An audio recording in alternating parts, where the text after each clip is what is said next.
हम पानी पिए बिना जीवित नहीं रह सकते। जल सिर्फ सेवन के लिए नहीं दोस्तों, बल्कि विभिन्न प्रकार की गतिविधियों में इस्तेमाल होता है। जल से हम खाना बनाते हैं, कपड़े धोते हैं, नहाते हैं और हर बार हाथ पैर भी हम जल द्वारा धोते हैं। जल नियमित रूप से हमें ज़रूरत होती है और जल हमें नदियों, तालाबों, वर्षा जैसे स्रोत से प्राप्त होते हैं। और पृथ्वी पर अधिकांश जल समुद्र में पाया जाता है, जो खारा है और कुछ बर्फीला होता है। इनका पानी हम ना इस्तेमाल कर सकते हैं, ना ही सेवन कर सकते हैं। और पृथ्वी पर पीने लायक जल सिर्फ 2% होता है।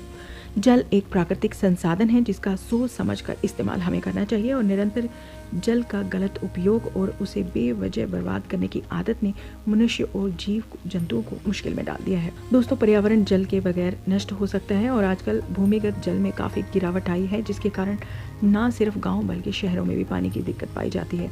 जल धरती पर कई रूपों में पाया जाता है, जैसे बर्फ के रूप में, नदियों और तालाबों में जल यानी तरल पदार्थ के रूप में, और वाष्प के तौर पर पाया जाता है। वाष्प की वजह से जब ये बादल बन जाते हैं और इन्हीं बादलों की वजह से बरसात होती है, वर्षा होती है, तभी जाकर भूमिगत जल का स्तर बढ़ता है। और आजकल कई क्षेत्रों में अनावृष्टि के कारण पीने का पानी भी उपलब्ध नहीं होता है और बरसात की मात्रा में पहले की तुलना में काफ़ी गिरावट भी आई है, जिससे जल स्रोत जैसे नदी, तालाब इत्यादि जलाशय भी सूख जाते हैं।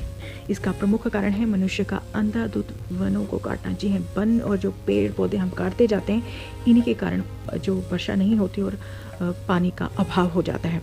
और दोस्तों, वन उन्मूलन ने वर्षा के दर को कम कर दिया है। अगर वृक्ष नहीं होंगे तो वर्षा कैसे होगी? पृथ्वी का तापमान निरंतर बढ़ रहा है, जिसके कारण पर्यावरण पर इसका दुष्प्रभाव पड़ रहा है और पानी की कमी हो रही है। और जैसे छोटी छोटी चीज़ें होती हैं जो हम पानी को बचाने के लिए कर सकते हैं, जैसे हर दिन बालों को शैम्पू करने से बच सकते हैं। दांत ब्रश करते समय नल को हमेशा हमें बंद रखना चाहिए। कई बार हम ब्रश करते हैं और नल खुला छोड़ देते हैं। शावर टब की जगह बाल्टी से स्नान कर सकते हैं। टॉयलेट फ्लश से जैसे उसको रेत से भरी बोतल उसमें रख सकते हैं। बरसात के पानी को हम स्टोर कर सकते हैं। जी हाँ, और इसको पौधों को पानी देने के लिए वाटरिंग कैन का प्रयोग कर सकते हैं। कई बार हम पाइप से पौधों को पानी देते हैं, वाटरिंग कैन का अगर उपयोग करेंगे सही तरीके से, पानी को हम जो यूज़ कर सकते हैं। बहुत सी ऐसी छोटी छोटी चीज़ें हैं जो हम अपना कर पानी का बचाव कर सकते हैं। और कहते हैं ना, जल ही जीवन है, तो अगर अपने जीवन को बचाना है तो जल को हमें बचाना होगा।